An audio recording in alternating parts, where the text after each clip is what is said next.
إن الحمد لله نحمده ونستعينه ونستغفره ونؤمن به ونتوكل عليه ونعوذ بالله من شرور أنفسنا ومن سيئات أعمالنا من يهده الله فلا مضل له ومن يضلله فلا هادي له ونشهد أن لا إله إلا الله وحده لا شريك له ونشهد أن محمدًا عبده ورسوله أما بعد فأعوذ بالله من الشيطان الرجيم بسم الله الرحمن الرحيم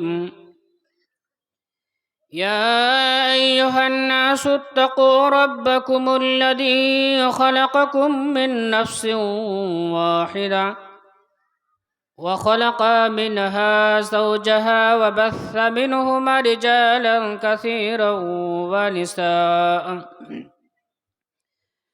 واتقوا الله الذي تساءلون به والأرحام إن الله كان عليكم رقيبا يا أيها الذين آمنوا اتقوا الله حق تقاته ولا تموتن إلا وأنتم مسلمون يا أيها الذين آمنوا اتقوا الله وقولوا قولا سديدا يصلح لكم أعمالكم ويغفر لكم ذنوبكم ومن يطع الله ورسوله فقد فاز فوزا عظيما بسم الله الرحمن الرحيم وقال الذين كفروا لا تسمعوا لهذا القرآن والغوا فيه لعلكم تغلبون وقال رسول الله صلى الله عليه وسلم خيركم من تعلم القرآن وعلمه আলহামদুলিল্লাহ সমস্ত প্রশংসা ও গুণগান সেই বিশ্বস্রষ্টা আল্লাহ রাব্বুল আলামিনের জন্য যে আল্লাহ রাব্বুল আলামিন বর্তমান 850 কোটি মানুষের মধ্যে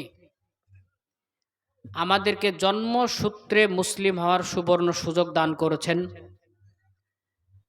আমার ব্যক্তিগতভাবে মনে হয় আমরা যে ধরনের মুসলিম, আমাদের আমল, আমাদের আকীদা, আমাদের বাস্তব জীবন,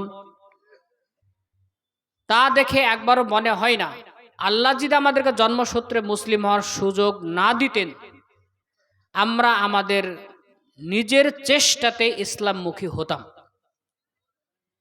আল্লাহ রাব্বুল আলামিন তার নিজ দয়াতে জন্মসূত্রে কোনো পরিশ্রম না করেই মুসলিম হওয়ার সুযোগ দান করেছেন। সেই আল্লাহ রাব্বুল আলামিনের প্রশংসা সংক্ষেপে আমরা সকলেই আদায় করি আলহামদুলিল্লাহ।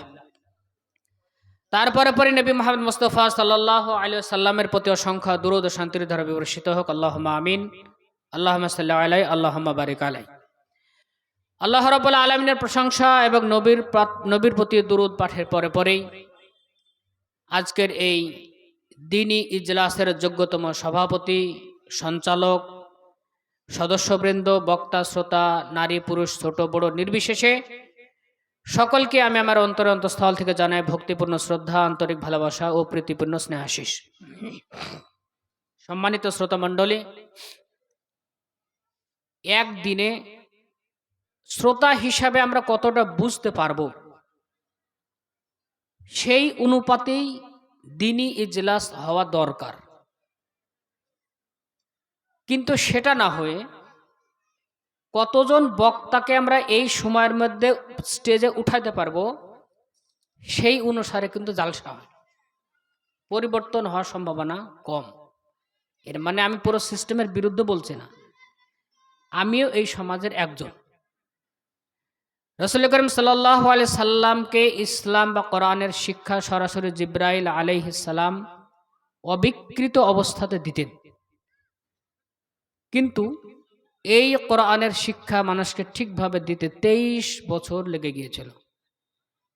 ঠিক সেই কোরআন কেন্দ্রিক আলোচনা বলি, যাই বলি, আমরা এই জালসার মাধ্যমে মানুষকে শেখাতে চাই।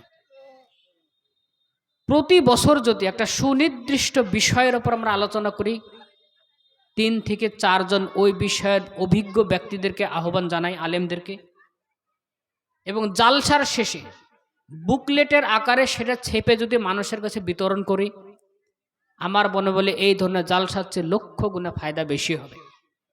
পৃথিবী এইরকম গবেষণামূলক পদ্ধতিতে চলছে, কিন্তু আমরা এখন সেই জায়গাতে যেতে পারিনি।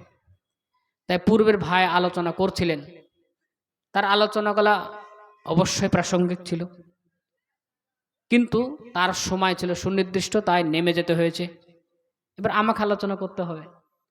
তিনি যে বিষয়ে আলোচনা করছিলেন সেটা আপনি বুঝতে পারলেন কি না, আগামীকাল থেকে সেটা যদি আপনি বাস্তবায়ন করতে চান, আপনার কাছে কি কি সমস্যা আসতে পারে, একটা সুনির্দিষ্ট সিদ্ধান্তে পৌঁছানোর আগেই বক্তা চলে গেলেন, আমি নতুন বক্তা আসলাম। তো এটা আমি প্রথম আমাকে বলছি, ডক্টর মিনারুল শেখ, এইভাবে ইসলামের কথা মানুষ বুঝবে না, মুশকিল আছে, মুশকিল আছে। সেই পূর্বের ভাই যে কথাটা বলছিলেন, ভাই শেষে একটা আফসোস এক ধরনের করে গেছেন যে আমরা সুদ, ঘুষ, অর্থাৎ অনেক হারামের কথা ভাই বলেছেন, সেই হারামগুলি থেকে আমরা বাঁচবো কি না, আপনারা বাঁচবেন কি বাঁচবেন না, সেই প্রশ্নটা আমি একটা প্রশ্ন করলে সব উত্তর আপনারা দিয়ে দিবেন। সমস্যাটা কোথায় আমরা আলোচনা, ভাই যে আলোচনা করছিলেন তার পরের আলোচনা আমি শুরু করছি, ওইটার এক্সটেনশন মনে করেন। কি বলতে হবে এখান থেকে মোটামুটি আমরা ঠিক করলাম, কি বলবো। এখানে এমন কোন মুসলিম আছে কি যার 10,000 টাকার প্রয়োজন আছে, তাকে বিনা সুদে এই সভাপতি ভাই বা সঞ্চালক ভাই ধার দিবেন, সেইটা না নিয়ে সুদের টাকা নিতে যাবে? একজন মুসলমান এরকম পাবেন? অসম্ভব। আমাদের জ্ঞান কম হলেও আমরা নবীকে চোখে দেখিনি, শুধু শুনেছি, বিশ্বাস করি, কোরআন পড়তে পারি না, বুঝতে পারি না, যতই আমরা মুসলিম হিসেবে অধম হই না কেন, আমার সামনে যদি 10,000-এর প্রয়োজন পূরণের জন্য বিনা সুদে কেউ আন্তরিকভাবে আমাকে ধার দেয়, ইনশাআল্লাহ এত অধম মুসলমান নাই যে ধারটা না নিয়ে সুনির্দিষ্ট সময়ের জন্য সুদের টাকা নেবে। তাহলে সমস্যাটা কোথায়?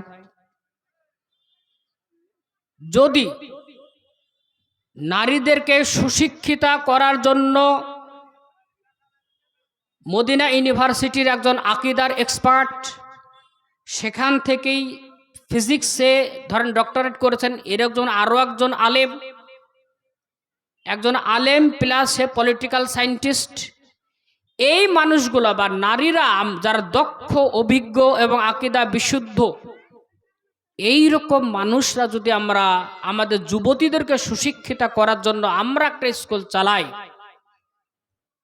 সেই স্কুল বাদ দিয়ে যেখানে চরিত্র ভ্রষ্ট হওয়ার সম্ভাবনা আছে এমন স্কুলে পাঠাবে এমন অধম মুসলমান একটাও নাই, আমার যেটা মনে বলে। সেই হিসাবে আমরা পূর্বের ভাই যে আলোচনা করছিলাম তারই এক্সটেনশন হিসাবে আমি এই স্টেজেই একটা বিষয় ঠিক করি যে আবু জেহেল ইসলামের বিরুদ্ধে যত পলিসি নির্ধারণ করেছিল, কেন করেছিল? আবু জেহেল ঠিক এইটাই চেয়েছিল যেটা আমরা করি। মসজিদের মধ্যে আমরা পাক্কা মুসলমান থাকি, কোনো সমস্যা নাই, আজকে পৃথিবীর সমস্যা নাই, কিন্তু মসজিদের বাইরে থেকে বেরিয়ে একটা কোনো জিনিস যখন আপনি কিনতে যাবেন, সেখানে যখন ভ্যালুয়েবল ট্যাক্স লাগানো হবে, আপনি যদি বলেন ভ্যালুয়েবল ট্যাক্স এটা সুদের একটা নতুন রূপ, এইটা চলবে না। আমি যে পোশাকটা পরে আমি জালসা করছি, এখানেও সেটা লেগে আছে। সেই হিসেবে মসজিদের বাইরে যাতে ইসলাম প্রচারিত না হয়, প্রতিষ্ঠিত না হয়, আবু জেহেল শুরু থেকে বদরের প্রান্তরে মৃত্যুবরণ করা পূর্ব পর্যন্ত সেই মসজিদের বাইরে ইসলাম দেখতে চায়নি। ওর সমস্যাটা কি ছিল? সুদের ব্যবসা যদি বন্ধ হয়ে যায়, আবু জেহেলের রুজিরাই হতে বন্ধ হয়ে যাবে, এটার আশঙ্কা ছিল। সুদ, ঘুষ, এই ধরনের অর্থ উপার্জনের যত অবৈধ রাস্তা আছে সব যদি বন্ধ হয়ে যায়, তাহলে পৃথিবীতে সমতা প্রতিষ্ঠিত হবে। এটা হলেই তো শয়তানের সমস্যা, এটা হলেই তো শয়তানের সমস্যা। সেই হিসেবে আজ যে আফসোস পূর্বের ভাই করলেন আমাদের সকলের, যে আমরা একটা রাস্তা বন্ধ তো করলাম, তার পরিবর্তে রাস্তা খুললাম কোনটা? আমাদের দেশ স্বাধীন হও ৭৫ বছর হয়ে গেল। ৭৫ বছরের বেশি একটা স্বাধীন দেশে স্বাধীন নাগরিক হিসাবে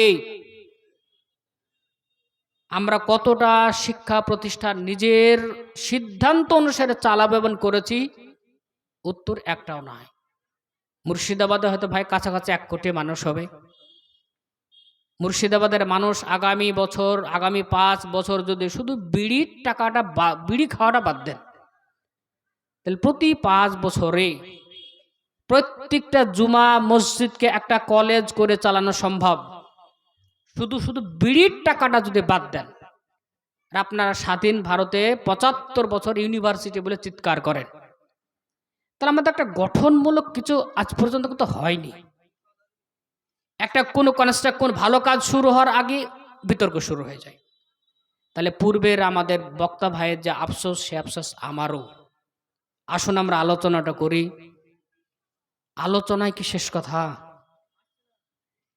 সুদ অতক্ষণ পর্যন্ত উঠবে না যতক্ষণ পর্যন্ত না যাকাতের সঠিক বিধান সমাজে না থাকবে। একটা মেয়েকে দেখে কুকুরের মতো ছেলেরা ঘুরবে, অতক্ষণ পর্যন্ত ঘুরবে যতক্ষণ না নারীরা তাদের সতীত্ব নিরাপদে রেখে শিক্ষা উপার্জন করার উপযুক্ত ব্যবস্থা না পাবে। বিকল্পটা কোথায়?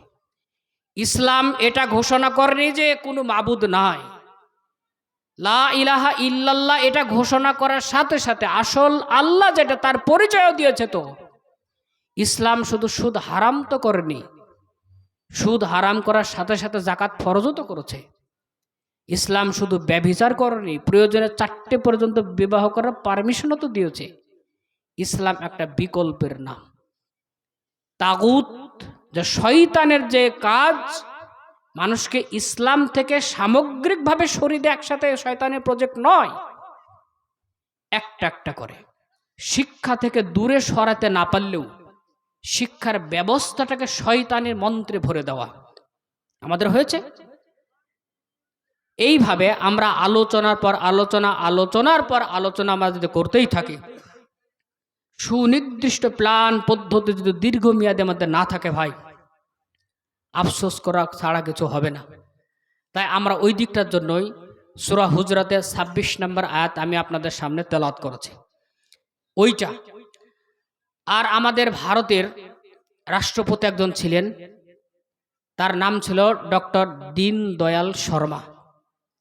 তার নাম আমরা হয়তো সকলে শুনেছি। তিনি কোরআনকে কেন্দ্র করে একটা কবিতা লিখেছিলেন, সেই কবিতাটা আমি লিখে নিয়ে এসেছি।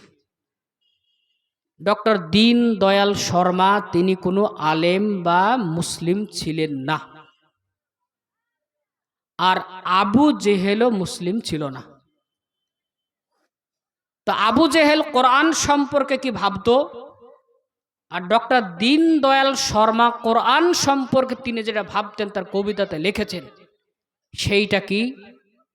আমরা মুসলিমরা, আমাদের রাসূলও আমাদেরকে কোরআন সম্পর্কে অনেক কথা বলেছেন, আল্লাহ নিজেও বলেছেন। তার মধ্যে একটা টুকরা হাদিসের যে খায়রুকুম মান তাআল্লামাল কোরআন ওয়া আল্লামাহ, অর্থাৎ তোমাদের মধ্যে শ্রেষ্ঠ সেই যে তাআল্লুম বা তাফাউল থেকে মানে রিফ্লেক্সিভ মিনিং পাওয়া যায়। পৃথিবীর কোনো শক্তি আপনাকে বাধ্য করেছে কোরআন পড়তে, এটা আলেমা হতে পারে, এটা তাআল্লুম হতে পারে না। পৃথিবীর কোনো শক্তি আপনাকে প্রলোভন দেখেছে কোরআনের উপর গবেষণা করলে চাকরি পাওয়া যায়, সেটার নাম আলেমা হতে পারে, তাআল্লুম হতে পারে না। তো রাসূল করিম সাল্লাল্লাহু আলাইহি সাল্লাম হাদিসের যে প্রথম যে কথাটা খায়রুকুম মান তাআল্লামা, যে ভার্বাল ফর্মটা ব্যবহার করেছেন, তার মধ্যে রিফ্লেক্সিভ মিনিং আছে। তার মানে পৃথিবীর কোনো প্রভাব ছাড়াই আপনি মুসলিম, আপনাকে কোরআন শিখতেই হবে। এই চেতনা থেকে যে কোরআন শিখে এবং অপরকে কোরআন শেখায়, সেই লোকটা শ্রেষ্ঠ। সুন্দর করে কোরআন পড়লে বক্তা হব, ইমামতি চলবে, এই নিয়েতে যদি কোরআন পড়ে থাকে, রসুল এ কথা এই হাদিসে বলেননি। রসুল যেটা বলেছেন সেটা হচ্ছে খায়রুকুম মান তাআল্লামাল কুরআনা ওয়া আল্লামাহ, তোমাদের মধ্যে শ্রেষ্ঠ সেই যে সে মুসলিম, এই জন্য তাকে কোরআন শিখতেই হবে, এই চেতনা নিয়ে যে কোরআন শিখে সেই শ্রেষ্ঠ। আর এই চেতনা নিয়ে যে কোরআন শিখেছে সে যখন মানুষকে কোরআন শেখাবে সে শ্রেষ্ঠ। এর জন্য অ্যাকাউন্টে বক্তাকে অ্যাডভান্স হারাম দিতে হবে না। সেসব রাসূল করিম সাল্লাল্লাহু আলাইহি সাল্লাম যেগুলো বলেছেন সেই কথার একটা যদি বাদ পড়ে যায় বিশাল সমস্যা আছে। আপনাকে উদাহরণ দেব এইভাবে। মনে করেন আমাদের এই পুরো একটা বিল্ডিং, মনে করেন এখানে আমরা ভরা আছি, এসি যদি চালাতে চাই, এইখানে আমরা যদি 50টা এসি লাগাই আর আরো 50টা দরজা সমানভাবে খুলে রাখি, তাহলে আমাদের সেখানে কুলিং হবে কি? 50টা এসিতে যেমন ঠান্ডা বাতাস দিচ্ছে, পরিবেশের গরম বাতাস হালকা হওয়ার কারণে সেখানে দৌড়ে ছুটে আসছেই, ফলে 50টা এসি চলবে, খরচটা হবে, ফলাফলটা শূন্য। সেই হিসেবে আমরা জালসা জলুস করছি, এখানে আমরা পর্দার দাস দিব, কিন্তু এই জালসাকে কেন্দ্র করে যে মেয়ে কোনোদিন বাড়ি থেকে বেড়ানো পারমিশন পায়নি, জালসা শোনার নামে যুবকের হাত ধরে ঘুরবেই। এ পদ্ধতি ইসলাম দেয়নি, তো আমরাই তো আবিষ্কার করেছি। পরিস্থিতি যেমন, ইসলামকে আমরা সেইভাবেই পরিবর্তন করার চেষ্টা করছি, কিন্তু ইসলামের কাজটা কি? পরিস্থিতিকে ইসলাম অনুসারে চেঞ্জ করতে হবে। আমরা তো এটা করিনি। সেই হিসেবে আসলে আমরা যে বিষয়টা বলতে চাইছিলাম সেটা হলো, আমাদের আলোচনা যেরকম হয় বাস্তবে আমরা যেটা চাই সেটা হয় না, আর যেটা হয় সেটা আমরা চাই না। আর কদিন চলবে? রাসূলুল্লাহ সাল্লাল্লাহু আলাইহি সাল্লাম নবী হিসাবে একলা এসেছিলেন, একা এসেছিলেন। কত কষ্ট সহ্য করে ইসলাম প্রচার শুরু করেন, একটা দুটো আসতে থাকে। কেউ কল্পনা পর্যন্ত করেনি যে লোকটা এতিম, যার কাছে সম্পদ নাই, কবিত্ব শক্তি নাই, কবিত্ব শক্তির রাজত্ব যে দেশে চলছিল সেই সময়তে মুহাম্মদ সাল্লাল্লাহু আলাইহি সাল্লামের মতো একজন ব্যক্তি যে এত ভাবে সুন্দরভাবে প্রতিষ্ঠিত হবে, আবু জেহেল কল্পনা পর্যন্ত করেননি। 23 বছর সময় লেগেছিল। এই 23 বছরের মধ্যে পৃথিবীতে এত পরিবর্তন হলো সেই ভূখণ্ডে, যে একসময় উমর বিন আব্দুল আজিজের আমলে জাকাতের পয়সা গ্রহণ করবে এমন লোক খুঁজে বেড়াতে হতো। কিন্তু ঠিক উমর বিন আব্দুল আজিজ, তার আগে যে খোলাফায়ে রাশিদিন, রাসূল সাল্লাল্লাহু আলাইহি ওয়াসাল্লাম, যে দীর্ঘ সময় নয়, মৃত উটের মাংস পেলে মানুষ ঈদ মনে করত খুশিতে, যে একটা সুন্দর খাবার পেয়েছি। কিন্তু সেই মানুষের কাছে কোরআন যখন আসে, এতই পরিবর্তন হয়। উমর বিন আব্দুল আজিজের আমলে জাকাতের টাকা নেওয়ার লোক পাওয়া যেত না। মাত্র 23 বছরের পরিশ্রমে এত অমূল্য পরিবর্তন হলো। আর স্বাধীন ভারতে আমরা 75 বছর জালসা করে গেলাম। সব জালসায় যতটা মেয়ে বা ছেলে পর্দার হীন হয়ে ঘুরে বেড়ায়, শুধু আল্লাহ যদি কিয়ামতের দিন বক্তাকে, সভাপতিকে এই জিজ্ঞাসাটাই করে, তোমাকে ইসলাম প্রচারের এই কন্টাক্ট কে দিয়েছিল? যে জালসার বক্তা বক্তব্য দিচ্ছেন পর্দার উপরে, আর যুবক যুবতীর বাড়ি থেকে হাত ধরে ঘুরে বেড়ায়, আমার সাথে দেখেছি তাই বলছে, দেখেছি তাই বলছি। কিন্তু আমাদের কাছে কি উপায়? আমরা এতটা অসহায় যে ইসলাম প্রচারের মতো একটা মহৎ কাজ করার সময় তো ইসলাম বিরোধী কাজকে মেনে নিতে বাধ্য, নাকি আমাদের কাছে সুদূর প্রসারী কোনো পরিকল্পনা নাই? আজ নতুন করে ভাবনার সময় এসেছে।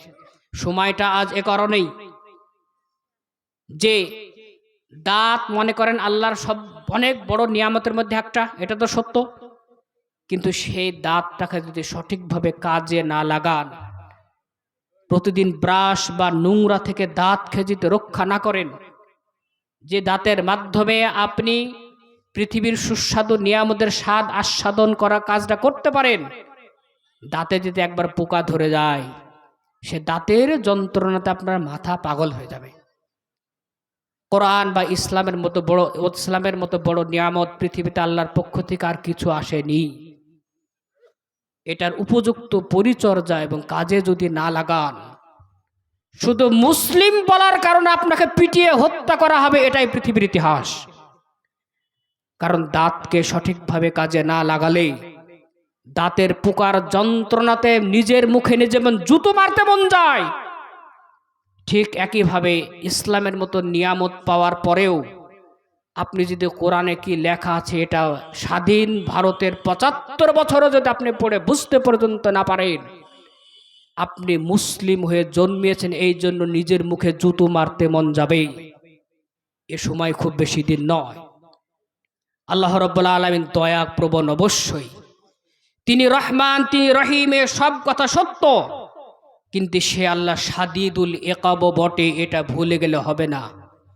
স্বাধীন ভারতের মাটিতে সাংবিধানিকভাবে ইসলাম মেনে চলা, বোঝা, প্রচার করা সমস্ত সুবিধা হে মুসলমান আপনাকে দেওয়া হয়েছিল। তারপরেও শতকরা ৯৫ জন নমাজ পর্যন্ত ৫ ওয়াক্ত সালাত আদায় করি না। কোরআন বোঝা, প্রচার করা সব ছিল আপনার সাংবিধানিক অধিকার। এই অধিকারকে যদি কাজে না লাগান, কোরআন পড়াটা দেশ বিরোধী কাজে রূপান্তরিত হবে। পৃথিবীর ইতিহাসে এর অনেক লম্বা চ্যাপ্টার আছে। সেই হিসেবে পূর্বের ভাই যেটা আফসোস করছিলেন, আসুন কোনো রাস্তা আছে কি? আবু জেহেল যে আয়াত আমি পড়েছিলাম, আর পণ্ডিত দীনদয়াল শর্মা, ডক্টর দীনদয়াল শর্মা যে কবিতাটা বলেছিলেন কোরআনকে কেন্দ্র করে, তিনি একজন নন মুসলিম ছিলেন।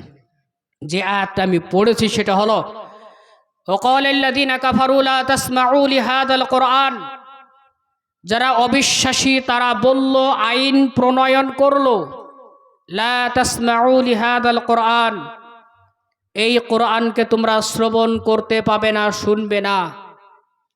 ওয়ালগাউ ফীহ, কোরআনের কথা তুমি স্বেচ্ছায় তো শুনবেই না, শুনলে শাস্তি আছে।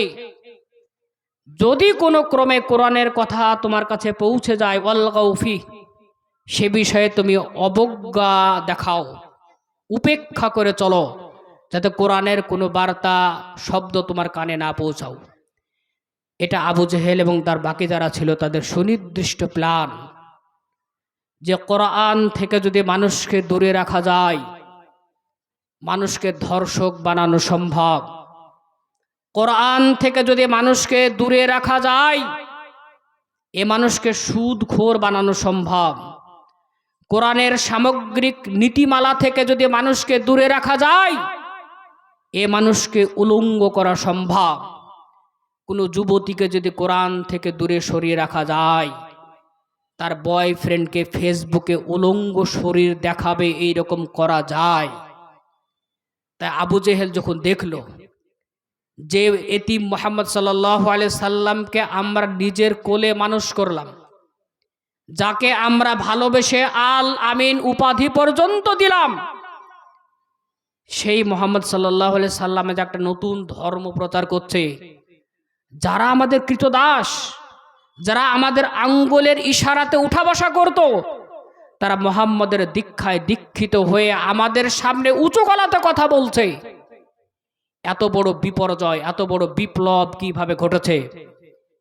এই কোরআনের ইসলামের প্রভাব থেকে মানুষকে দূরে রাখার জন্য আবু জেহেলের প্ল্যানে হত্যা হয়েছে, দৈহিক অত্যাচার হয়েছে, কাউকে হত্যা করা হয়েছে, সামাজিকভাবে সোশ্যাল বয়কট বানি হাশেমকে ৩ বছরের জন্য সমাজ থেকে বিচ্ছিন্ন করা হয়েছে। আবু জেহেলের নেতৃত্বে তাগুতি প্ল্যানে যত অত্যাচার বৃদ্ধি পেয়েছে, সেই যুগের মুমিনদের ঈমান আরো বেশি শক্তিশালী হয়েছে। আবু জেহেল যখন দেখলো সমস্ত প্ল্যান আমার ব্যর্থ হচ্ছে, অথচ আমার নামই তো হলো আবুল হাকাম, আমি আবুল হাকাম, কারণ আমার নীতি নির্ধারণ পদ্ধতি, আমার আইন প্রণয়ন ক্ষমতা এত সুদূর প্রসারী, পৃথিবীর সব, সেই আমাকে যারা চেন আমাকে আবুল হাকাম, ফাদার অফ উইসডম হিসেবে জানে। কিন্তু আমার ঘরে লালিত পালিত একটা এতিম মুহাম্মদের আদর্শের কাছে আমার সমস্ত নীতি ব্যর্থ। আবু জেহেলের গবেষণা চিন্তা ভাবনা শুরু হয়, পরিবর্তনের মূল মন্ত্রটা কি? আবু জেহেল দেখে কোরআন যখন পৃথিবীতে ছিল না, কোরআনের বা ইসলামের আদর্শে মানুষ যখন আদর্শিত হতে পারেনি, আমি আবু জেহেল আমার কথা অনুসারে মানুষ চলেছে, আজ আমার কথা অনুসারে তারা চলছে না যারা মোহাম্মদ সাল্লাল্লাহু সাল্লামের ধারে কাছে গিয়েছে। আবু জেহেল যখন দেখলো এই সমস্ত কারিশমা, এই যে অমূল্য পরিবর্তন, যে বেলালকে আমরা যেভাবে চালিয়েছি সেইভাবে চলেছে, কিন্তু সেই বেলালকে আমাদের সঙ্গে উমাইয়া বিন খালাফ গরমের সময়তে মোশকের মধ্যে ভরে মুখ বেঁধে বাচ্চাদের হাতে তুলে দিত, যত পারিস বিলালকে মার। বেলাল রাদিয়াল্লাহু তাআলা চামড়া, মোশকের চামড়া লেগে যেত। গরমের সময়তে মরুভূমিতে তাকে উঠিয়ে উচিত করে উপর করে শুয়ে রেখে তার ওপরে বড় পাথর চাপিয়ে দেওয়া হতো। আর বেলালের দিল থেকে ইসলাম বের করার চক্রান্ত করতো, কিন্তু বেড়ায়নি। আবু জেহেল দেখলো বেলালের মধ্যে এই পাহাড় সমান শক্তি কোথা থেকে আসলো। আবু জেহেলের সমস্ত গবেষণার্থীর একদিকে কোরআনবিহীন বেলাল আর কোরআন যুক্ত বেলাল, সমস্ত পরিবর্তনের মূল মন্ত্রটাই হলো কোরআনের মাধ্যমে আল্লাহ যে ইসলাম পৃথিবীতে পাঠিয়েছে, সেই ইসলামের পূর্ণ রূপ তখন পৃথিবীতে নাই। পূর্ণ রূপ তো সেদিন আমরা পেয়েছি যেদিন এই আয়াত অবতীর্ণ হয়, যে আল ইয়াউমা আকমালতু লাকুম দীনাকুম ওয়া আতমামতু আলাইকুম নি'মাতি ওয়া রাদিতু লাকুমুল ইসলাম দীনা। এই বিষয়টা যখন অবতীর্ণ হয়, তখন কোরআন ইসলাম পূর্ণতা লাভ করে। কিন্তু যে সময়ে আবু জেহেল অত্যাচার, তার সঙ্গপঙ্গরা অত্যাচার করছে, সে সময় তো ইসলাম পূর্ণতা লাভ করেনি। ফলে ইসলামই তাদেরকে এই পরিবর্তনটা ঘটাচ্ছে। এইরকম একটা ইনক্লুসিভ অবজেকশন তাদের মনে না এসে তারা সরাসরি দেখতে পায় পুরো পরিবর্তনটা কোরআনের নামে যেটা এসেছে সেইটার কারণে হচ্ছে।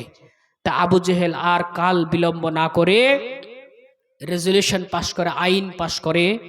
সে আইনটা এই আয়াতে আল্লাহ আশ্রয় দিয়েছেন যে ক্বালাল্লাযীনা কাফারু, যারা অবিশ্বাস করেছিল তারা বলল, লা তাসমাউ লিহাদাল কোরআন, এই কোরআন তোমরা শুনতে পাবা না। ওয়ালগাউ ফিহ, এই কোরআন যেখানে তেলাওয়াত করা হবে সেটাকে তোমরা অবজ্ঞা করবে, উপেক্ষা করে চলবে। আবু জেহেলের এই যে রেজলিউশনের দুটো পার্ট, কোরআন আমি নিজে শুনতে পাবো না, নাম্বার 2, কোরআন যদি কেউ আমাকে শোনাতে আসে আমি উপেক্ষা করব, না শোনার ভান করে চলে যাব। এই দুটো কাজ করতে যদি আমরা সফল হই, এই দুটো নীতি, এই দুটি আদর্শ, এই দুটি তাগুতি বুদ্ধি যদি সমাজে প্রতিষ্ঠিত হয়, লাআল্লাকুম তাগলিবুন, লাআল্লাহ তখন ব্যবহার করা হয় যখন কোনো আশা বাস্তবায়িত হওয়ার সম্ভাবনা থাকে। তার বিপরীত হলো লাইতা। যেমন কাফেররা কিয়ামতের দিনে বলবে, ইয়া লাইতানি কুনতু তুরাবা, হায় যদি আমি মাটি হয়ে যেতাম। তাহলে মাটি হয়ে যাওয়ার আশা প্রকাশ করবে, কিন্তু আশা কি পূর্ণ হবে? হবে না। লাআল্লাকুম তাত্তাকুন, এরকম অনেক জায়গাতে যেমন আছে। তাহলে আবু জেহেলের কথাটা হলো লাআল্লাকুম তাগলিবুন, যদি তোমরা আশা করা যায় তোমরা জয়ী হবে।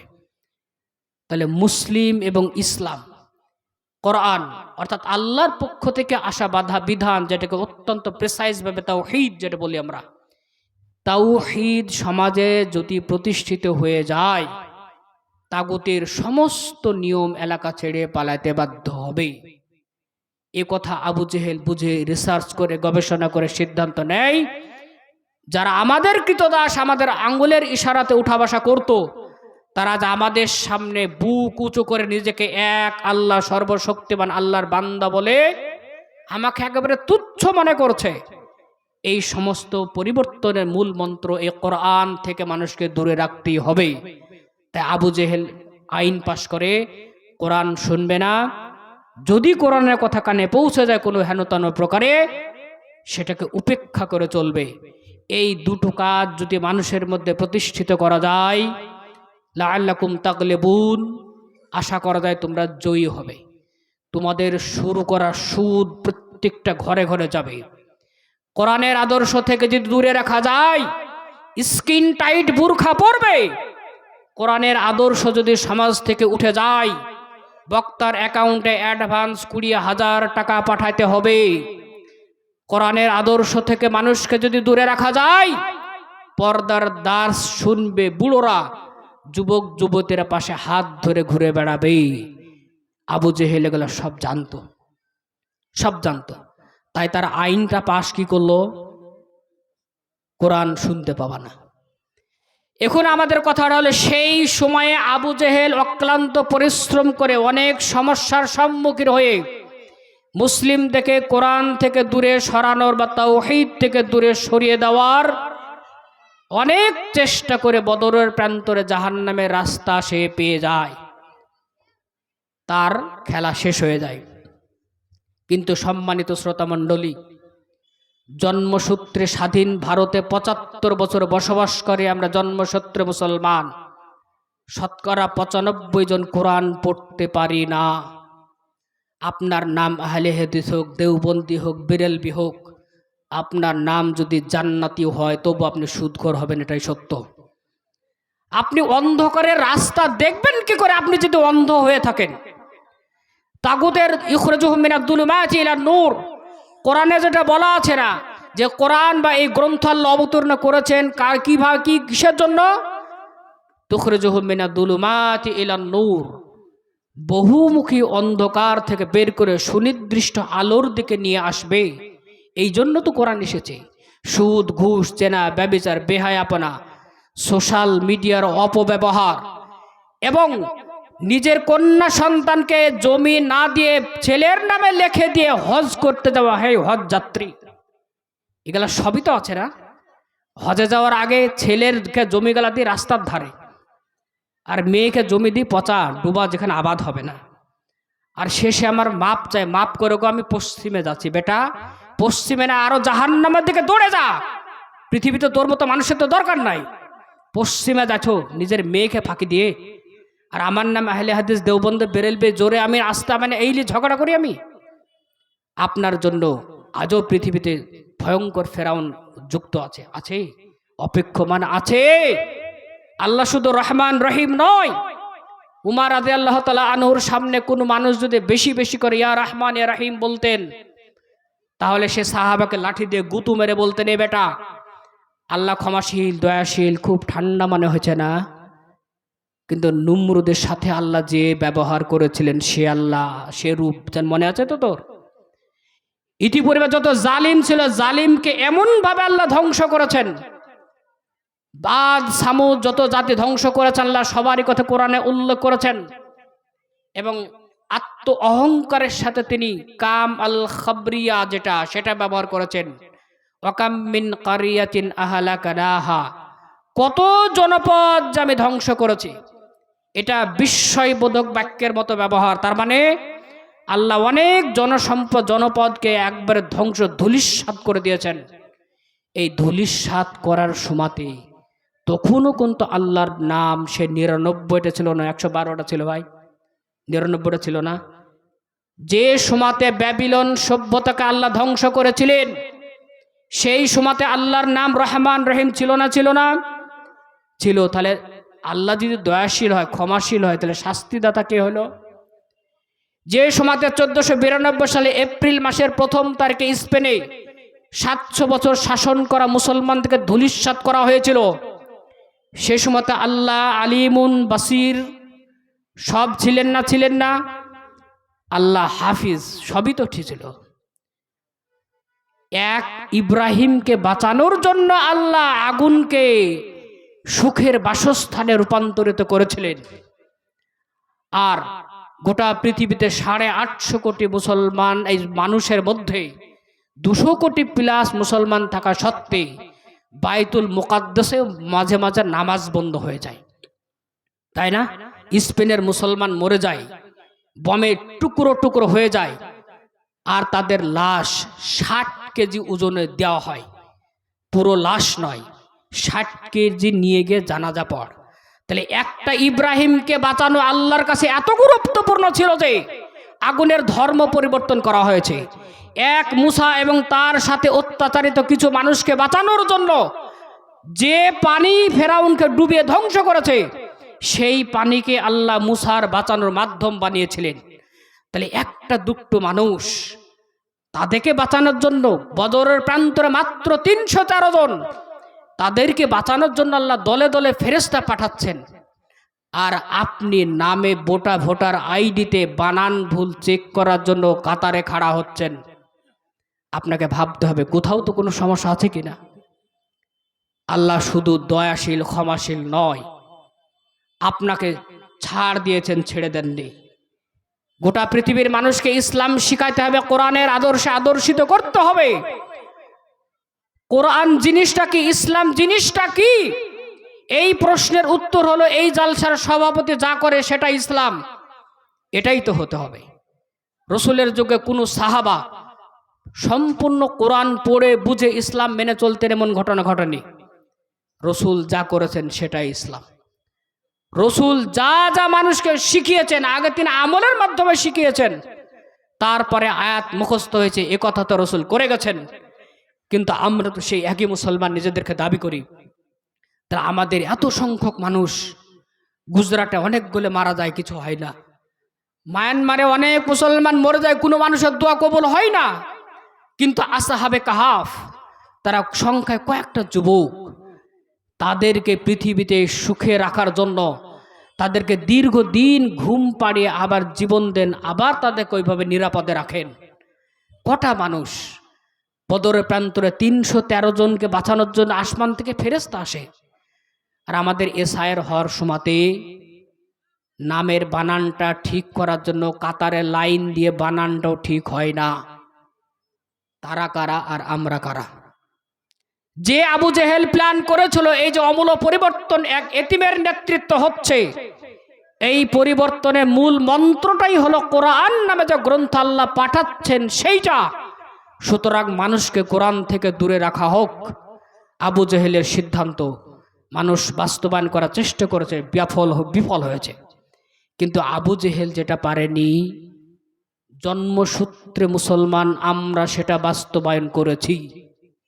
তাই তো সযত্নে 95% জন্মসূত্রে মুসলমান কোরআন পড়তে পারি না।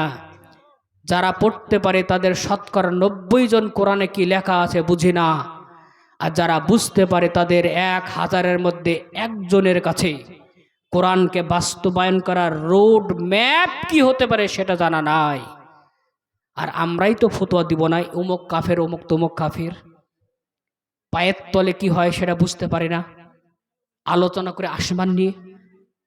তাহলে আল্লাহ রাব্বুল আলামিন আমাদেরকে কোরআন দেওয়ার মাধ্যমে যেটা চেয়েছিলেন, সেই যুগে আবু জেহেল প্রতিপক্ষ হিসেবে সবচেয়ে নিখুঁতভাবে বুঝেছিল, তাই সে আইন প্রণয়ন করেছিল, লা তাসমাউ লিহাদাল কোরআন। আজ তো স্বাধীন ভারতে 75 বছর ধর্ম পালন, প্রচার, ধর্ম প্রতিষ্ঠান স্থাপনা করার অধিকার আপনি আমি ভোগ করছি। 75 বছরে শতকরা 95টি মুসলমান কোরআন পড়তে পর্যন্ত শিখতে পারেনি। এই অধিকার আপনার একদিন থাকবে না। যে নিয়ামত, দাঁতকে সঠিকভাবে কাজে না লাগালে, দাঁতের পোকায় লাগলে যন্ত্রণাতে নিজের মুখে জুতো মারতে মন যায়, এই কোরআন পাঠ করার কারণে কোনো একজন হয়তো জালেম এসে আপনার জিভ কেটে দেবে, কারণ উপযুক্ত সময়ে আপনি কোরআনকে বুঝতে চেষ্টা করেননি। কোরআনের শিক্ষা যেখানে হয় আধুনিকতার হাওয়াতে আপনি ভেসে গিয়ে নিট কোয়ালিফাই করতে হবে, এটা করতে হবে, সেটা করতে হবে, হ্যাঁ সব করতে হবে, কিন্তু সবগুলা করতে গিয়ে কোরআন থেকে দূরে কেন হতে হবে? আমাদের পশ্চিমবাংলায় দেখেননি বুদ্ধদেব ভট্টাচার্য, এই ধরনের বিরাট বড় পলিটিশিয়ান যারা ছিলেন, তাদের আদর্শগত নিজেকে কমিউনিস্ট প্রচার করেছেন, কিন্তু তারা মন্দিরে পূজা না দিয়ে ভোট প্রচারে বের হননি। কিন্তু তাদের আমলে অনেক মুসলমান মসজিদ ছেড়ে মসজিদের নামাজে যাতে ডিস্টার্ব করা যায়, এই জন্য মসজিদের পাশে পাশে মাচান তৈরি করেছি। কারা করেছিল? আমরা করেছি, আমরা করেছিলাম।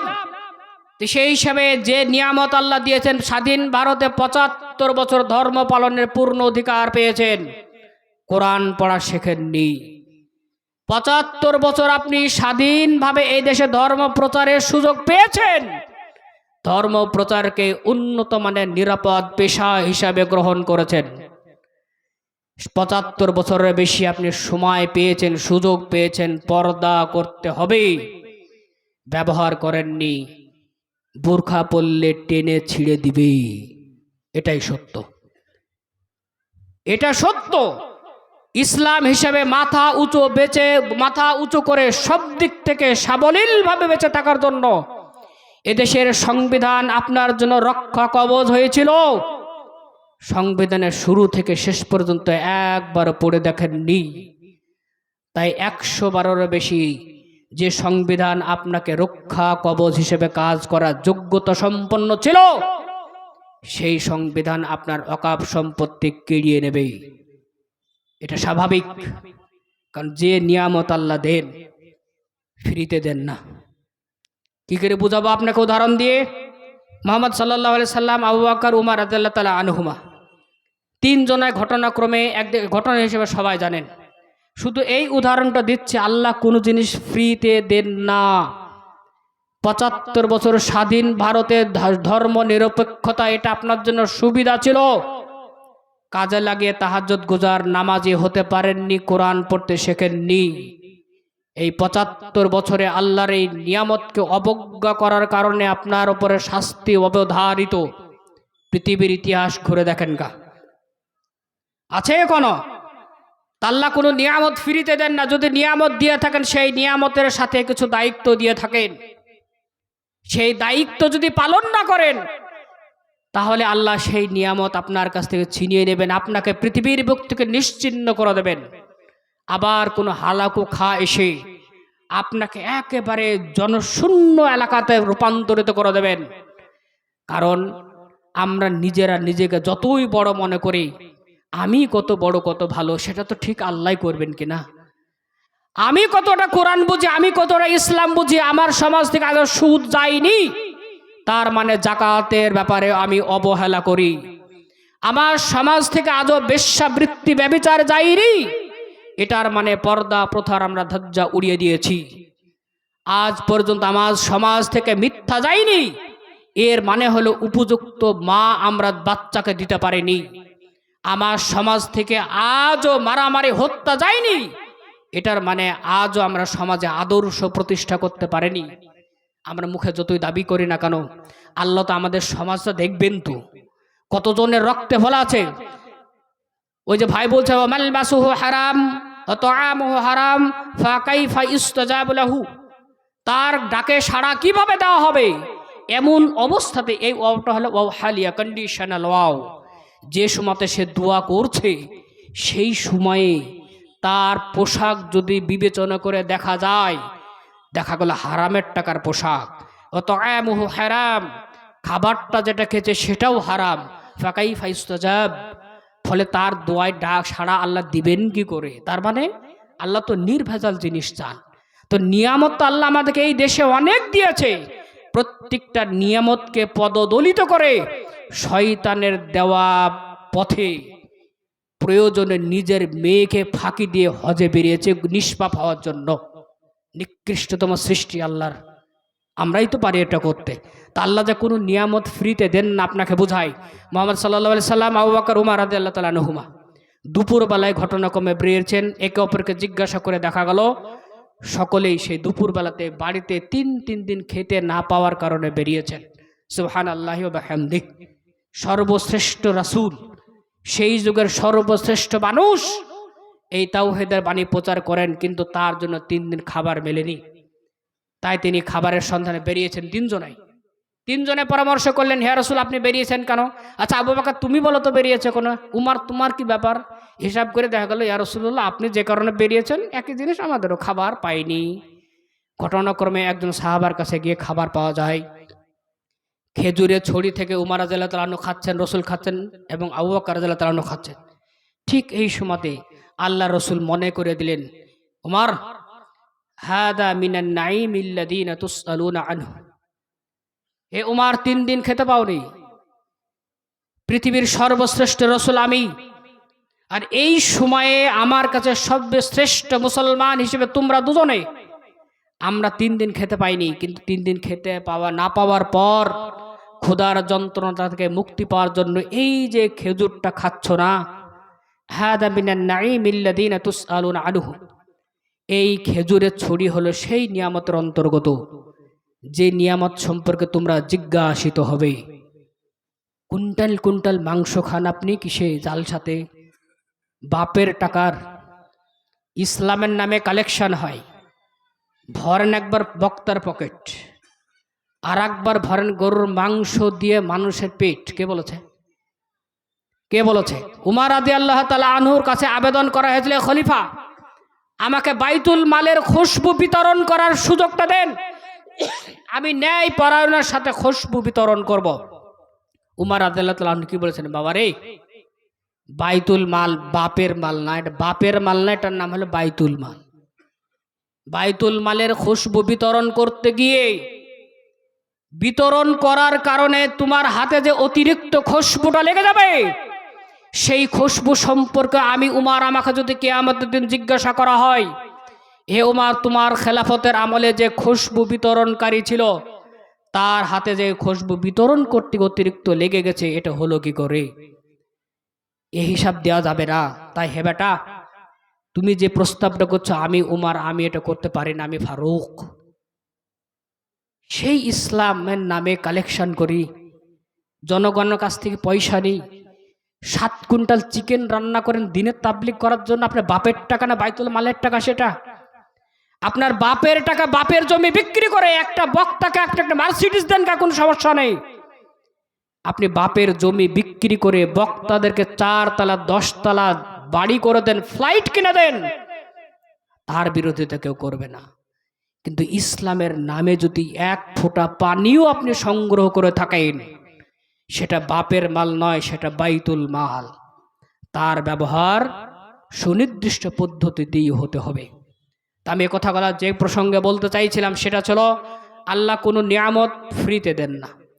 তো আর রাসূল সাল্লাল্লাহু আলাইহি সাল্লাম স্মরণ করে দিলেন, হাদা মিনান নাঈমিল্লাযীনা তুসআলুনা আনহু, যে 3 দিন খেতে না পাওয়ার পরে যে খেজুর তোমরা খাচ্ছ, এই খেজুরও হলো সেই নিয়ামতের অন্তর্গত, যে নিয়ামত সম্পর্কে তোমাদেরকে কিয়ামতের দিন জিজ্ঞাসা করা হবে।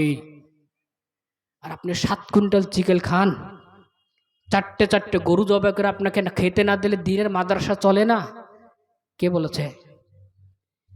তাহলে এই কথাগুলো কোন প্রসঙ্গে বলছিলাম বলেন তো?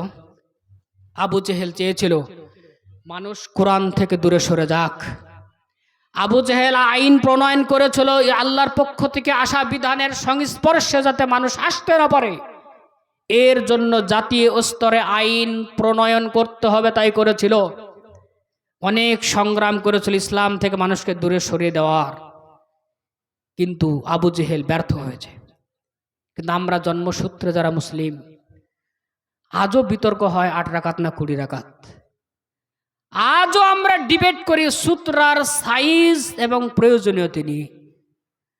আজও আমরা ডিবেট করি বীর্য পবিত্র না অপবিত্র। অবশ্যই সূক্ষ্ম থেকে সূক্ষাতি আলোচনা হতে হবে, কিন্তু এটার মানে এই নয়। আল্লাহ রাব্বুল আলামিন যে বলেছেন, ওয়ালা তাজিদান্না আশাদ্দান নাসি আদাওয়াতাল লিল্লাযিনা আমানু ওয়াল ইয়াহুদা ওয়াল্লাযিনা আশরাকু, এই বিষয়ে গবেষণা করতে হবে না, এটা বলা হয়নি। হে রাসূল, আপনি পৃথিবীতে শত্রুতার দিক থেকে সবচেয়ে কঠোর আপনি 2টি গোষ্ঠীকে পাবেন। 1 নম্বর গোষ্ঠী হলো ইহুদ। ইহুদ শব্দটা বহুবচন, একবচন হলো ইহুদিয়্যুন। তার মানে ইহুদিদেরকে জাতি হিসাবে দুশমনী বলে করা হয়েছে, কারণ সূরা ফাতিহার শেষের দিকে মাগদুব এদেরকে বলা হয়েছে। তাহলে যারা ইহুদি তারা সবচেয়ে বেশি দুশমনী করবে। 2 নম্বরে দুশমনী কারা করবে? এই আয়াতে বর্ণিত, যারা আল্লাহর সাথে শিরিক করে। তাহলে যারা আল্লাহর সাথে শিরিক করে আর যারা ইহুদি হবে, তারা ইমানদার যারা হবে তাদের সব বিরুদ্ধে সবচেয়ে বেশি কঠোর শত্রুতা করবে। আর সেই ইহুদি, সেই শিরকপন্থী মানুষ, ওদের প্রভাব আমাদের মধ্যে এত বেশি, আমাদের মা বোনদের শরীরে যে কপা টিকা পরিয়ে দেওয়া হয়েছে সেটাও এই সূত্রপক্ষ থেকে এসেছে। আমি কিসের দার্স দেই, আমি কিসের কথা বলি, কাকে বলি, কতদিন এটা চলবে? আমার মা বোনের ভিতরে যে কপাটি টাকা পরানো হয়েছে সেটাও তো ওই সমস্যার একটা অংশ। আমার ইসলাম এসে আমাকে কি দিল? ইসলাম পবিত্র, একথা তো সবাই স্বীকার করেছে। এই ইসলাম আমাকে কতটা পবিত্র করতে পেরেছে সেটাই তো আসল প্রশ্ন ছিল। রাসূল সাল্লাল্লাহু আলাইহি সাল্লাম সর্বশ্রেষ্ঠ রাসূল, সর্বশ্রেষ্ঠ মানুষ, একথা তো মাইকেল হার্ট সেও স্বীকার করেছে দ্য 100-এর মধ্যে। কিন্তু সেই শ্রেষ্ঠ মানুষটার আদর্শ যারা মেনে চলে বলে দাবি করি, আমরা কতটা শ্রেষ্ঠ হতে পেরেছি, এই সমীক্ষাটাই তো আসল সমীক্ষা। আর কোনো নবী রসুল এসে তো বলবেন না তোমরা নামে মুসলমান কাজে বেঈমান কাজে মুনাফিক, এটা তো বলবে না। তাহলে আমরা যে কথাটা বলছিলাম যে কোরআন থেকে আবু জেহেল চেষ্টা করে ব্যর্থ হয়েছে, সেই কোরআন থেকে, সেই কোরআনের শিক্ষা থেকে এই জালসাটা সম্ভবত মাদ্রাসার পক্ষ থেকে। তাহলে আমরা কোরআন থেকে আবু জেহেল যেভাবে দূরে রাখতে চেয়েছিল, আবু জেহেল মরে গেছে, পচে গেছে, তার হিসাব কিতাবে দায়িত্ব আল্লাহর, তার অবস্থা যেরকম সেরকম আছে। আল্লাহ যে ব্যবহার করছেন সেই ব্যবহারে সে রাজি থাক নারাজ থাক, বাধ্য সেই অবস্থা থাকতে। কিন্তু আবু জেহেল যেটা চেয়েছিল সে পারেনি।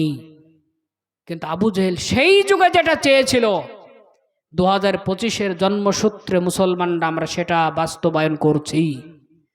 মাদ্রাসা থেকে দূরে থাকি, কোরআনের শিক্ষা থেকে দূরে থাকি, আলেমদের কাছ থেকে দূরে থাকি। দূরে থাকতে থাকতে আমাদের অবস্থাটা কোথায়?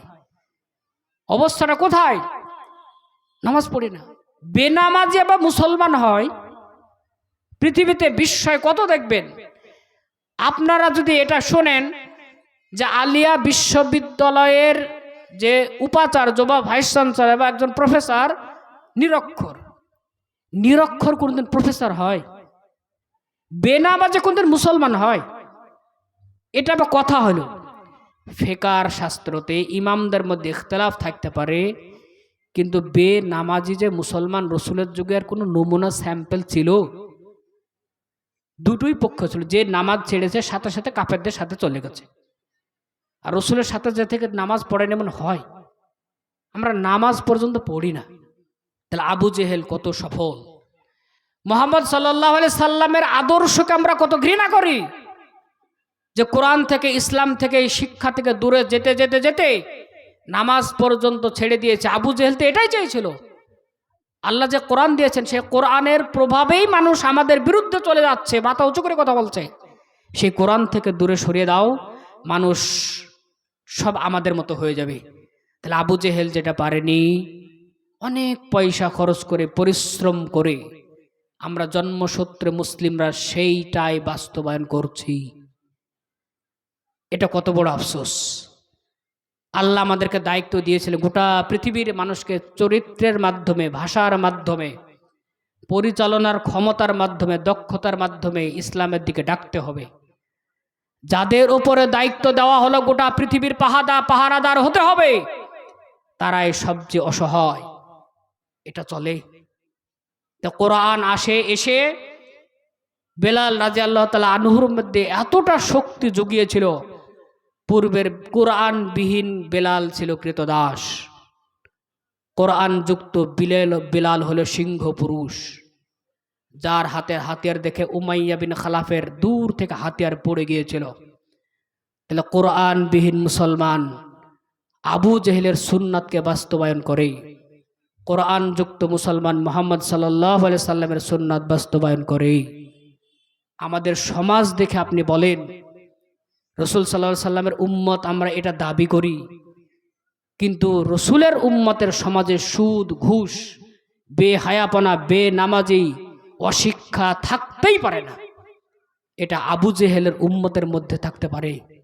সেই হিসেবে মৌখিকভাবে আমরা উম্মতে মুহাম্মদী হলেও আমলের বিচারে আমরা যেন আবু জেহেলেরই এক ধরনের উত্তরসূরি। কোরআন এসে এত কিছু করেছিল, সেই কোরআনকে কাজে লাগায়নি, স্বাধীন ভারতে কাজে লাগায়নি। এই কোরআন এখন আমাদের জন্য দাঁতের পোকা হয়ে গেছে। তাই ডক্টর দীনদয়াল শর্মা ভারতের সেই সময় রাষ্ট্রপতি একটা কবিতা বলেছিলেন। সেই কবিতাটা হলো, আমল কি কিতাব থি, দোয়াও কি কিতাব বানা দিয়া।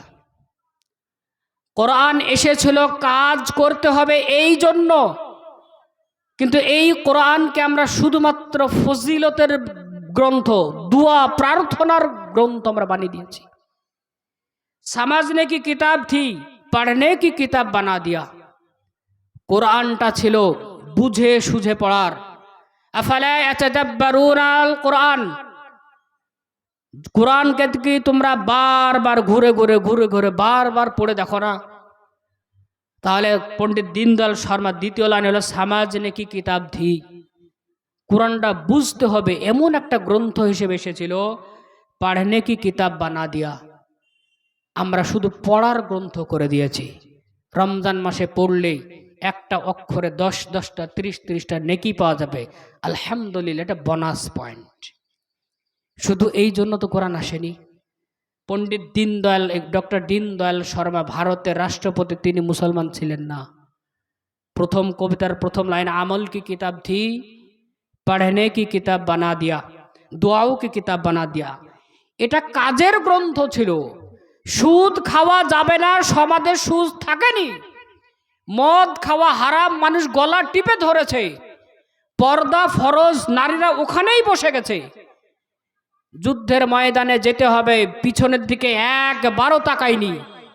মানুষকে যাকাত দিতে হবে, নিজের পকেটের দিকে তাকায়নি। তাবুক যুদ্ধের সময় রসুল বললেন ইসলামের স্বার্থে দান করো। আবু বকরের কাছে যা ছিল সব দিয়েছিল। এতে অ্যাকশন। কোরআন তো অ্যাকশনের নাম, সাপ্লিকেশনের নাম নয় তো। কিন্তু পণ্ডিত ডক্টর দীনদয়াল উপাধ্যায়, দীনদয়াল শর্মা, আপনি একবার ভাবতে পারেন কোরআনকে নিয়ে তিনি কতটা স্টাডি করেছিলেন। তো কোরআন আমল কি কিতাব থি, দোয়াও কি কিতাব বানা দিয়া, এটা কারা বানিয়েছে ভাই? আমরা। এই জন্মসূত্রে হতভাগা আমরা বানিয়েছি কোরআনকে আমলের কিতাব থেকে দোয়ার গ্রন্থ বানিয়েছি। অন্য মাযহাবের মধ্যে তো কোরআন খানি হয়, কোরআন খানি হয়, কোরআন খানি। তা 2 নম্বর হলো সমাজ নেকি কিতাব থি, পড়নে কি কিতাব বানা দিয়া। ডক্টর দীনদয়াল শর্মা দ্বিতীয় কথা বলেন, কোরআনটাকে তো বুঝার জন্য আল্লাহ পাঠিয়েছিলেন, তোমরা শুধু তেলাওয়াতের গ্রন্থ করে দিয়েছ। তারাবির সাথে কোরআন খতম করতেই হবে। তোর বাপ কন্ট্যাক্ট দিয়েছে রে বেটা, 3 বার কোরআন খতম কর, সমস্যা নাই। কিন্তু কোরআন খতমের সাথে তারাবিকে জুড়ে দেওয়াতে বুলেট ট্রেনের চেয়ে গতি নিয়ে যে আপনি তারাবি পড়েন, সেটা শয়তানও দেখে লজ্জা পায়। কি করে অরাত্তিলিল কোরআন তারতিলা, পুরস্কার নেওয়ার জন্য সে সময় আপনি তার তিলের অনুসরণ করেন। আর বিশ্বস্রষ্টা আল্লাহকে খুশি করার জন্য তারাবিতে যে খতমের কন্ট্যাক্ট নিয়েছেন, সেখানে শালা বলল না, সম্বন্ধ বলল না, আলহামদুলিল্লাহ বললে বোঝাই যায় না। তাহলে তিনি বলেছেন সমাজনে কি কিতাব থি, পড়নে কি কিতাব বানা দিয়া। কোরআনটা বুঝে বুঝে পড়ার গ্রন্থ ছিল, কিন্তু খতম করার গ্রন্থ বানিয়ে দিয়েছে। এটা কে করেছে? শেষে তিনি এই প্রশ্নের উত্তর দিবেন। জিন্দাও কা দস্তুর থা, মুর্দো কা মনসুর বানা দিয়া। এ কোরআনটা ছিল জীবিত মানুষের সংবিধান, কিন্তু এটাকে মৃত মানুষের সার্কুলারে রূপান্তরিত করে দেওয়া হয়েছে। জীবিত মানুষের সংবিধান মানে কেউ চুরি করেছে, বিধান কি? কোরআনে বলে। কে ব্যভিচার করেছে, বিধান কি? কোরআনে বলে। কেউ খেতে পায় না, তার পাশেই একজন মানুষ পেট পুরে খেয়ে ঘুমিয়ে আছে, তার বিধান কি? কোরআনে আছে। স্ত্রীর সাথে সহবাস করতে হবে, ইসলামে আছে। লানাতুল্লাহি আলা মান আতা ইমরাআতাহু মিন দুবুরিহা, সেই ব্যক্তির প্রতি অভিশাপ, আল্লাহর অভিশাপ, যে তার স্ত্রীর মলদ্বার দিয়ে সহবাস করে। প্রসঙ্গক্রমে এগুলা বলছে কারণে সোশ্যাল মিডিয়ার মুসলমান আছে তো এগুলো করে, মাঝে মাঝে জিজ্ঞাসা করে। সেই হিসেবে এই প্রসঙ্গে আলোচনা তো করা যায় না, মাঝে মাঝে একটা বলতে হয়। এ শয়তানি, সে লুতিয়াত আমাদের মধ্যে আছে, মানুষের প্রশ্ন থেকে বোঝা যায়। তাহলে তিনি বলেন জিন্দাও কা দস্তুর থা, এ কোরআন জীবিত মানুষের সংবিধান ছিল। মুর্দো কা মনসুর বানা দিয়া, মৃত মানুষের সার্কুলারে আমরা এটাকে রূপান্তরিত করে দিয়েছি। जो इल्म का किताब थी उसे ला इल्म का हाथ थमा दिया। যে কোরআনটা ছিল জ্ঞান ও বিজ্ঞানের গ্রন্থ, সেইটাকে আমরা জ্ঞানহীন মানুষের হাতে তুলে দিয়েছি। যার উপরে জীবনে যাকাত ফরজ হবে না, সেই লোকটা যতদিন পর্যন্ত যাকাতের নিয়ম পড়াবে, মুসলমানরা ভিখারি থাকবে, এটা লিখে রাখবেন। যে শাইখুল হাদিসের উপর হজ জীবনে ফরজ নয়, সেই যতদিন পর্যন্ত হজের নিয়ম পড়াবে, ততদিন পর্যন্ত হাজিরা নিজের মেয়েরকে ফাঁকি দিয়ে হজে যাবে ক্ষমা চেয়ে। এটা হবে? তাই তিনি দুঃখের সাথে বলেছিলেন, जो इल्म की किताब थी, যে কোরআন জ্ঞান বিজ্ঞানের গ্রন্থ ছিল, উসে লা ইলমু কা হাত থামা দিয়া, সেটাকে জ্ঞানহীন বা অল্প স্বল্প জ্ঞানী মানুষের হাতে আমরা তুলে দিয়েছি। যার জীবনের শুরু এবং শেষ জাকাতের উপর নির্ভরশীল, তাকে আমরা বলি জাকাতের নিয়ম মুসল্লিদেরকে বুঝাইতে বেটা হবে। যে কানা দেখতে পায় না সে কোনোদিন রাস্তা দেখাতে পারে না। যে জাকাতের টাকা ছাড়া লেখাপড়া শিখতে পারবে না, সেই লোকটাকে তো আপনি জাকাতের বিধান পড়তে বলেন এবং শেখাতে বলেন, মানুষ এই রকমই সুদ খেতেই থাকবে কিয়ামত পর্যন্ত। ডক্টর দীনদয়াল শর্মার কথাটা হলো এইটাই, যে जो इल्म की किताब थी उसे ला इल्मू का हाथ थमा दिया, অর্থাৎ যে কোরআনটা ছিল জ্ঞান বিজ্ঞানের কিতাব, সেইটাকে জ্ঞানহীন বা স্বল্প জ্ঞানী মানুষের হাতে আমরা তুলে দিয়েছি। तस्खीरे कायनात का दार्स देने आई थी। तस्खीरे कायनात, तस्खीर এটা সম্পূর্ণরূপে আরবিক শব্দ। तस्खीरे कायनात का दार्स देने आई थी।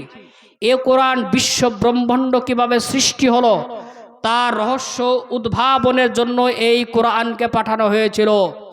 সির্ফ মাদ্রাসা কা নিসাব বানা দিয়া, কিন্তু এই কোরআনটাকে শুধুমাত্র মাদ্রাসার সিলেবাস আমরা বানিয়ে দিয়েছি। দীনদয়াল শর্মা মুসলমান ছিলেন না, কোরআন পড়েই তো লিখেছেন না। এটা কবিতা নয়। কোরআন থেকে আমরা কতটা অবজ্ঞা ভরে দূরে সরে গেছি। যে আইনটা আবু জেহেল প্রণয়ন করেছিল, লা তাসমাউ লিহাদাল কোরআন ওয়ালগাউ ফি, এই আইনে এই প্রণয়নের মাধ্যমে আবু জেহেল যেটা করতে চেয়েছিল আমরা মুসলমানরা সেইটাই করেছি। আর ডক্টর দীনদয়াল শর্মা ভারতের তদানীন্তন রাষ্ট্রপতি কবিতার মাধ্যমে মুসলমানদেরকে এই কথাটাই বলতে চেয়েছেন, जो तस्खीरे कायनात का दार्स देने आई थी, যে বইটা গোটা বিশ্ব ব্রহ্মাণ্ডের সৃষ্টিকলা কৌশলের ভেদ উদ্ভাবন করার জন্য এসেছিল, সেটাকে শুধুমাত্র মাদ্রাসা সিলেবাস আমরা বানিয়ে দিয়েছি। মুর্দো কম কো জিন্দা করনে আয়েছি, মৃত সম্প্রদায় বা জাতিকে জীবিত করতে এসেছিল কোরআন।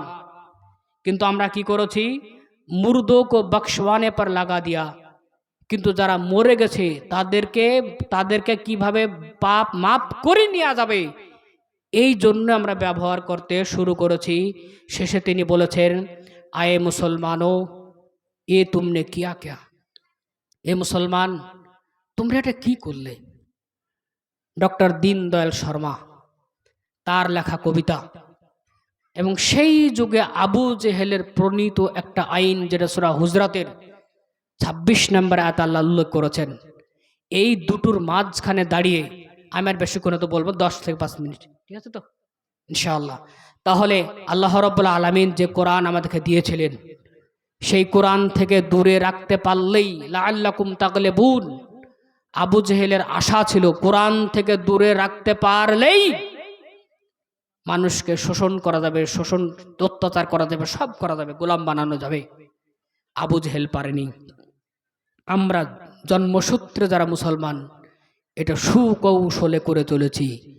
তাই তো মাদ্রাসা চালানোর জন্য মাদ্রাসার শিক্ষকের বেতন 12,000 টাকা, আর নেতার, এই এলাকার নেতার হয়তো সিগারেট খরচ মাসে 15,000 টাকা।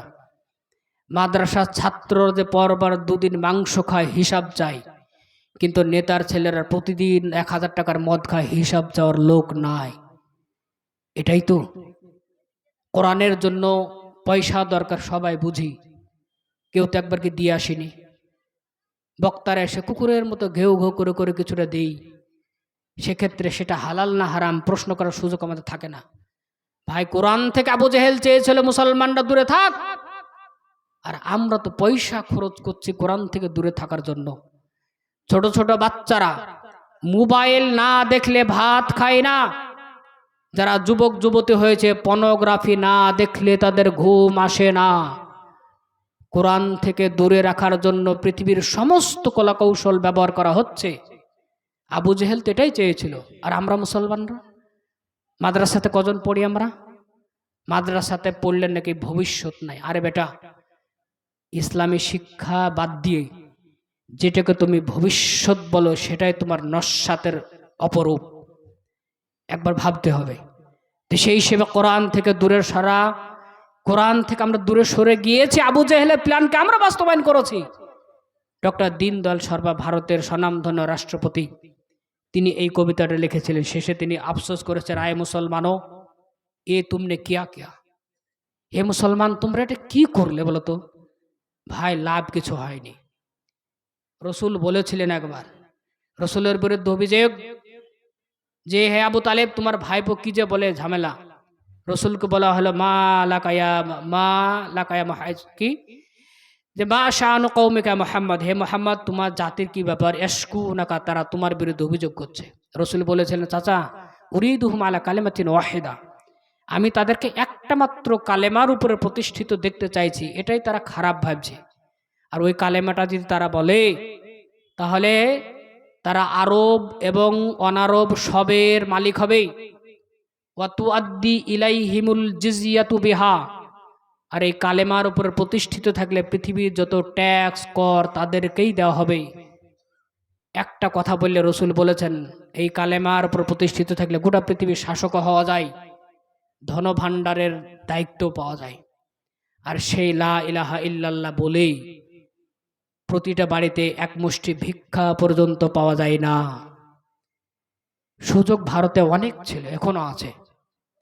পণ্ডিত দীনদয়াল শর্মার যে আফসোস, যে ভাই আমার পূর্বের বক্তাও করছিলেন, আয়ে মুসলমানও তুমনে কিয়া কিয়া, তাই ভাইয়ের যে আফসোস, পূর্ববর্তী বক্তার আফসোস, ডক্টর দীনদয়াল শর্মার আফসোস, এই দুটোকে সামনে রেখে আমি আপনাকে একটা উপদেশ দিতে চাইছি।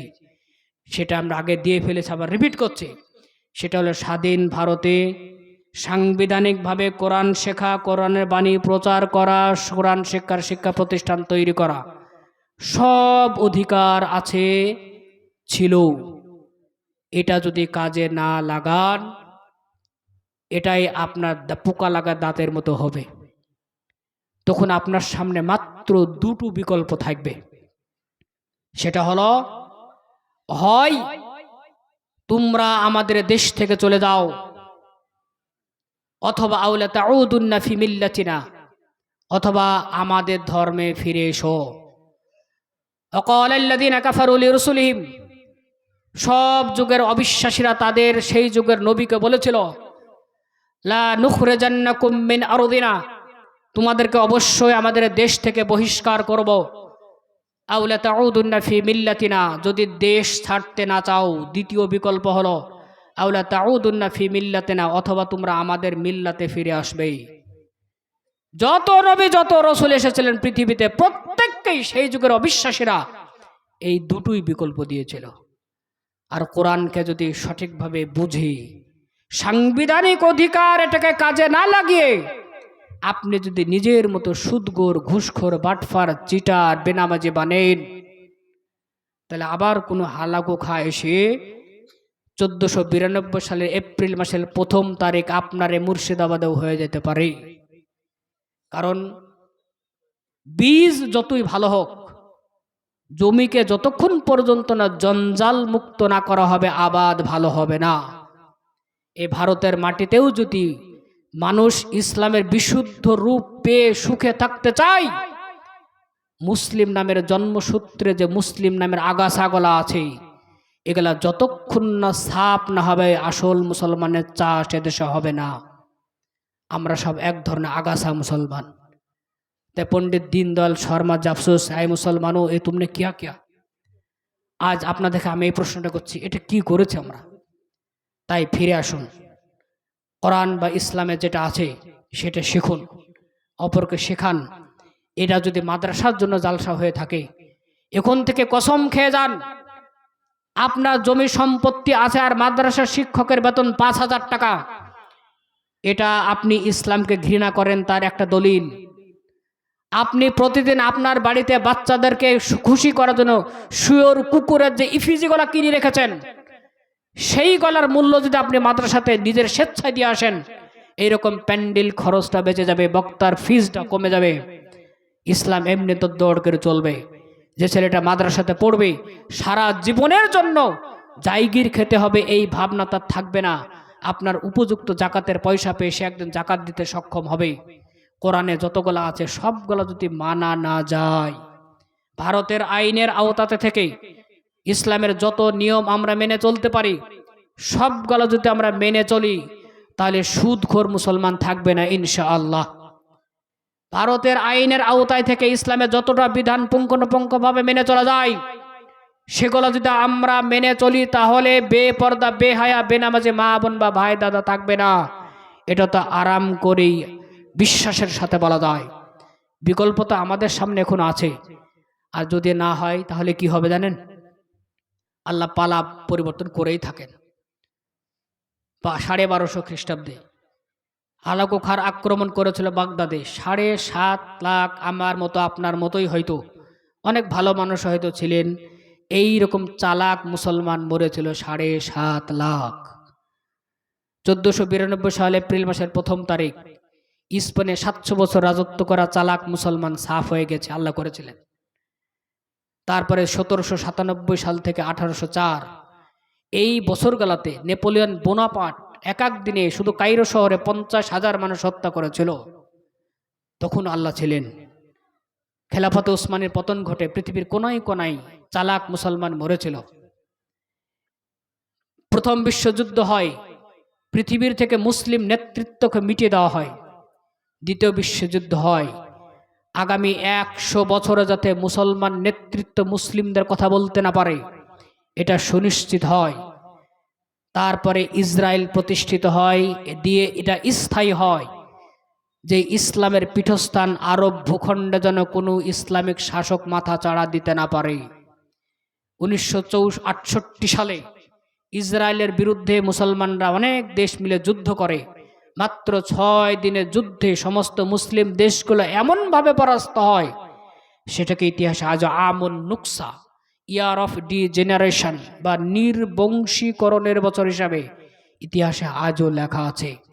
এ সমস্ত ঘটনা আপনার মতো আমার মতো সুদখোর বেনামাজি মদখোর বাটফার চিটার এই ধরনের মুসলমানের সাথে সাথে কিছু ভালো মুসলমান হয়তো শহীদ হয়ে জান্নাতে গিয়েছেন। সেই হিসেবে কোনোদিন ভাবেন না আমি মুসলিম ঘরে জন্মগ্রহণ করেছি মানে আল্লাহ আমার কন্টাক্ট নিয়ে বসে আছেন। না, আপনার নাম জান্নাতি হোক জাহান্নামী হোক যাই হোক আল্লাহ আপনার আমল দেখবেন। আমল যদি ঠিক না হয় আমার নাম আপনার নাম যাই হোক না কেন আল্লাহর আযাব গজব থেকে বাঁচা সম্ভব হবে না। তাই আমরা বর্তমান ভারতে সাংবিধানিকভাবে আমাদের ইসলামের অনেক কিছু মেনে চলতে পারি, সেগুলা মেনে চলে মাদ্রাসা চালানোর জন্য চাঁদা চাওয়ার দরকার হবে না ইনশাআল্লাহ। বিড়িখোররা যদি বিড়ি গলায় ছেড়ে দেয়, ইউনিভার্সিটি প্রতি 5 বছরে মুর্শিদাবাদ একটা ইউনিভার্সিটি হবে, ইমামের বেতন 40,000 করা যায়, মাসে 30,000 করা যায়। এই ইমাম জীবনে ইসলামের কথা বলতে গিয়ে আগে অ্যাডভান্স টাকা নেবেন ইনশাআল্লাহ। আপনি 5,000 টাকা দিবেন মাসে, সে তো তাবিজ ভরবেই, সে তো ফেতরা চুরি করবেই, সে তো বক্তব্য দিতে গিয়ে 10,000 টাকা চাবেই। দাস প্রথা উঠে গেলেও আমাদের মাদ্রাসার শিক্ষক এবং মসজিদের ইমামকে আমরা সুপরিকল্পিতভাবে দাস করে রেখেছি। আর দাসের কাছ থেকে দাসত্ব বরণ করার শিক্ষাই পাচ্ছি ইসলামের নামে, তার বেশি তো কিছু হবে না। তা কথা আর লম্বা না করে এবার শেষ করে বলছি যে কোরআনের দিকে ফিরে আসুন। আজকের পৃথিবীর ডাক হলো মানুষ কোরআন থেকে দূরে সরে যাক। এই চরম ঝড়ের সামনে মাদ্রাসা কর্তৃপক্ষ মানুষকে ধীরে হলেও অপূর্ণভাবে হলেও কোরআনের দিকে ফিরে আসেন এই কথাটা বলছেন। তা জান মাল রক্ত দিয়ে কোরআনের দিকে আসেন। যারা এই কথাটা মাদ্রাসার মাধ্যমে বলছে তাদেরকে আপনার জান মন প্রাণ সব দিয়ে সহযোগিতা করেন। নাগরিকত্ব না থাকলে তো সবই চলে যাবে। তো ফ্রিতে সময় থাকতে বৈধ সম্পদ মাদ্রাসাতে দিয়ে আলেম ওলামার বেতন ইমামের বেতন বেশি করে বিশ্বাস করে দেখেন না, 23 বছরই দেখেন পৃথিবীর চিত্র বদলে যাবে। তাই আমরা বা দীনদয়াল শর্মা যে শেষ কথা, এ মুসলমানও এ তুমনে কিয়া কিয়া, আমরা মুসলমান কোরআন আমাদের জন্য কি কারণে এসেছিল আর আমরা কোন কাজে লাগাচ্ছি, এই আত্মসমীক্ষা করলে আজকের আবু জেহেল পরাজিত হবে ইনশাআল্লাহ। আর মুহাম্মদ সাল্লাল্লাহু আলাইহি সাল্লামের সুন্নতে প্রত্যেকটা দিক আবারও উজ্জীবিত হবে এই অশিক্ষিত সাধারণ মুসলমানের মধ্যে ইনশাআল্লাহ। আল্লাহ রাব্বুল আলামিনের কাছে প্রার্থনা, আল্লাহ যেন আমাদের সকলকেই ইসলাম যে উদ্দেশ্যে যে রকম রূপে আমাদেরকে দিয়েছেন সেই রূপে পালন করার জন্য যা যা দরকার সব দিয়ে সহযোগিতা করেন, আমিন। সুবহানাকাল্লাহুম্মা রাব্বানা বিহামদিক আশহাদু আল্লা ইলাহা ইল্লা আনতা আস্তাগফিরুকা ওয়া আতুবু ইলাইক।